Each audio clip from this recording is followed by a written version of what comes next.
ഈശോ മിശിഹായ്ക്ക് സ്തുതിയായിരിക്കട്ടെ.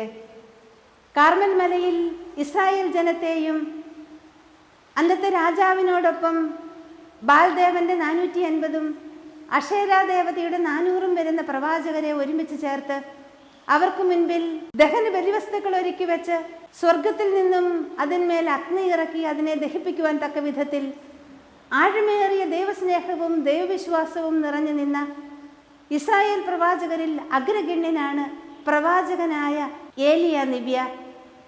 അചഞ്ചലമായ വിശ്വാസവും സുദൃഢമായ ദൈവസ്നേഹവും കൊണ്ട് കാർമൽ മലയെ പ്രകമ്പനം കൊള്ളിച്ച ദൈവത്തിൻ്റെ സത്യപ്രവാചകൻ. താൻ വിശ്വസിക്കുന്ന ദൈവമാണ് സത്യദൈവമെന്ന് ഇസ്രായേൽ ജനത്തിൻ്റെയും വ്യാജപ്രവാചകന്മാരുടെയും മുൻപിൽ ഉറക്കെ പ്രഘോഷിക്കുവാൻ തക്ക വിധത്തിൽ സ്വർഗത്തിൽ നിന്നും അദ്ദേഹത്തിന് അംഗീകാരമുദ്ര ലഭിച്ചു.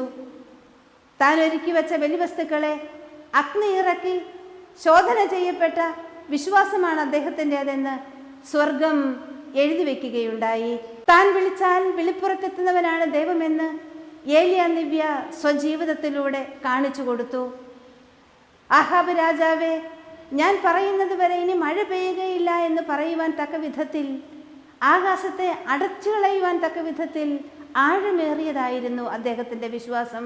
താൻ വിളിക്കുന്നിടത്ത് ദൈവം എത്തുമെന്നും താൻ പറയുമ്പോൾ ദൈവം തൻ്റെ അഗ്നി ഇറക്കി തൻ്റെ ദഹന ബലിവസ്തുക്കളെ ദഹിപ്പിക്കുമെന്നുമുള്ള അദ്ദേഹത്തിൻ്റെ ഉറപ്പ്, അത് വാക്കുകൾക്കതീതമാണ്, വർണ്ണിക്കാനാവുന്നതുമല്ല.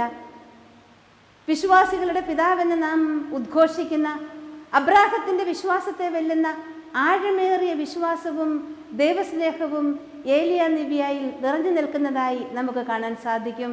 അദ്ദേഹത്തിൻ്റെ ജീവിതവും പ്രവർത്തനങ്ങളുമെല്ലാം രാജാക്കന്മാരുടെ പുസ്തകത്തിൽ നമുക്ക് വായിക്കാൻ സാധിക്കും.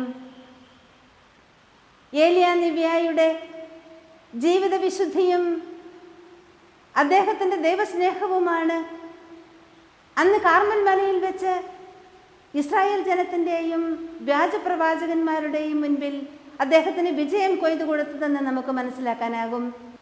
അന്ന് വ്യാജപ്രവാചകന്മാരെയെല്ലാം ഉന്മൂലനം ചെയ്യുവാനും സത്യവിശ്വാസത്തിൽ ജനത്തെ ഉറപ്പിക്കുവാനും അദ്ദേഹത്തിൻ്റെ വിശ്വാസത്തിന് സാധിച്ചു. ഒരിക്കൽ പ്രാർത്ഥനാ നിരതനായിരുന്ന ഏലിയ നിവ്യയോട് ദൈവം ചോദിക്കുകയുണ്ടായി, ഏലിയ, നീ ഇവിടെ എന്തെടുക്കുകയാണ്? അദ്ദേഹം സംശയം കൂടാതെ ഉറക്കെ പ്രഘോഷിച്ചു, സൈന്യങ്ങളുടെ കർത്താവായ ദൈവത്തെക്കുറിച്ചുള്ള തീക്ഷ്ണതയാൽ ഞാൻ എരിയുകയാണ്. ഇത് പറയുവാൻ തക്ക വിധത്തിൽ ആഴമേറിയതായിരുന്നു അദ്ദേഹത്തിൻ്റെ ദൈവസ്നേഹം. ഇന്നും ഇദ്ദേഹത്തിൻ്റെ ഈ ആഴമേറിയ തീക്ഷ്ണതയും ദൈവസ്നേഹവും നമ്മുടെ ഹൃദയത്തെയും ജ്വലിപ്പിക്കുന്നില്ലേ? ജൂലൈ 20 ഏലിയ നിവ്യയുടെ തിരുനാൾ നമ്മൾ ആഘോഷിക്കുമ്പോൾ അദ്ദേഹത്തിൽ നിറഞ്ഞു നിന്ന ഈ ആഴമേറിയ വിശ്വാസവും സ്നേഹവും ജീവിത വിശുദ്ധിയും സ്വന്തമാക്കാൻ നമുക്കും പരിശ്രമിക്കാം. പ്രശ്നങ്ങളും പ്രതിസന്ധികളും ആകുലതകളും അസത്യങ്ങളും അസത്യപ്രചരണങ്ങളും വിശ്വാസരാഹിത്യവുമെല്ലാം നടമാടുന്ന ഈ യുഗത്തിൽ സത്യവിശ്വാസത്തിന് സാക്ഷിയാകുവാനും അനുകൂലവും പ്രതികൂലവുമായ സാഹചര്യങ്ങളിൽ വിശുദ്ധ പൗലോസ്ലീഹ പറഞ്ഞതുപോലെ ദൈവവിശ്വാസത്തിന് സാക്ഷ്യം നൽകുവാനും വിശ്വാസത്തെ പ്രതി ജീവിക്കുവാനും വചനം പ്രഘോഷിക്കുവാനും നമുക്കും സന്നദ്ധരാകാം. വിശുദ്ധ ഏലിയ നിവ്യയുടെ മാധ്യസ്ഥം നമുക്ക് യാചിച്ചുകൊണ്ട് സ്വർഗത്തിൽ നിന്നും അഗ്നി ഇറക്കാൻ തക്ക വിധത്തിൽ ആഴമേറിയ ദൈവസ്നേഹത്താൽ നിറയുന്നവരായി തീരുവാൻ നമുക്കും ആഗ്രഹിക്കാം. ഈ ലോകം നൽകുന്ന താൽക്കാലിക സുഖങ്ങളും സൗകര്യങ്ങളും ആനന്ദവുമെല്ലാം ഉപേക്ഷിച്ച് അതിനപ്പുറം സ്വർഗം വാഗ്ദാനം ചെയ്യുന്ന നിത്യതയ്ക്ക് പ്രാധാന്യം നൽകിക്കൊണ്ട് അത് ആഗ്രഹിച്ച് ജീവിക്കുവാൻ നമുക്ക് പ്രതിജ്ഞാബദ്ധരാകാം.